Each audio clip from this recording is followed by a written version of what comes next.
আসসালামু আলাইকুম। আপনারা কেমন আছেন? আশা করি ভালো আছেন। সবাই আল্লাহর রহমতে ভালোভাবে ঈদের আনন্দটা উপভোগ করছেন। তো চলে আসলাম আমি আপনাদেরই বোন তোয়া ব্লগিং চ্যানেল থেকে। তো সবাই ভালো আছেন, ঈদের আনন্দ সবাই ভালোভাবে করছেন, তার সাথে আমিও করছি আলহামদুলিল্লাহ। তো ঈদের দিন আমি শহরেই কোরবানি দিছি, যেখানে থাকি সেখানে দিয়ে আমি বিকেলবেলা চলে গেছি বাড়িতে গোশগুলা বিতরণ করে দিয়ে আসার জন্য। তো আমার বাসায় কোনো রান্না হয়েছিল না, ঈদের দিনে কোনো গোশ রান্না হয়নি। তো ঈদের দিনে বাড়িতে যেয়ে আমি 3 দিন থাকি। 3 দিন পর আমি বাসায় এসে 2 পোটলা গোশ বের করছি।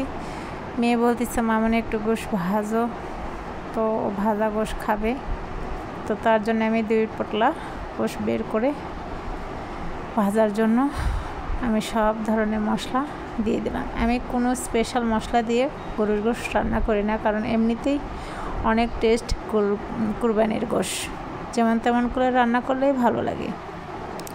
তো আমি খুব সাধারণ মশলাগুলো দিয়ে রান্না করতেছি। দিয়েছি 2 চা চামচ গুঁড়া মরিচ, পরিমাণ মতো হলুদ, পরিমাণ মতো লবণ, দিয়েছি ধনিয়া, মৌরি, জিরা ভেজে গুঁড়ো করে রাখা 1.5 চা চামচ, দিয়েছি সেই স্পেশাল মশলা 18 প্রকার মশলাটা যেটা আমি বাসায় তৈরি করে রেখেছি তার 1 চা চামচ, দিয়েছি 2টা পেঁয়াজ। পেঁয়াজের পরিমাণটা কুরবানির গোশে খুব কমই দিতে হয়, কারণ বেশি পেঁয়াজ দিলে এমনিতেই গোশ কাদা কাদা হয়ে যায়। দিয়েছি 2-3টা লবঙ্গ, দিয়েছি 2-3টা গোলমরিচ, দিয়েছি একটা তেজপাতা ছিঁড়ে, দিয়েছি 1 ইঞ্চি দারুচিনি, দিয়েছি 2টা কালো এলাচ, দিয়েছি 2টা সাদা এলাচ, দিয়েছি আমি আদা রসুন জিরা বাটা 1.5 চা চামচ। এই হচ্ছে আমার গরুর গোশের মশলা। দিয়ে আমি তেলটাও খুব পরিমাণে কম দিয়েছি, দিয়ে আমি সুন্দরভাবে মেখে দিয়েছি। এখন চুলার উপরে উঠিয়ে দেব, কারণ ঈদের দিনে আমি কোনো গোশই রান্না করিনি। কারণ বাসায় যদি ঈদের দিনে গোশ রান্না করতাম তাহলে একটু হয়তো বেশি পরিমাণে রান্না করা যেত।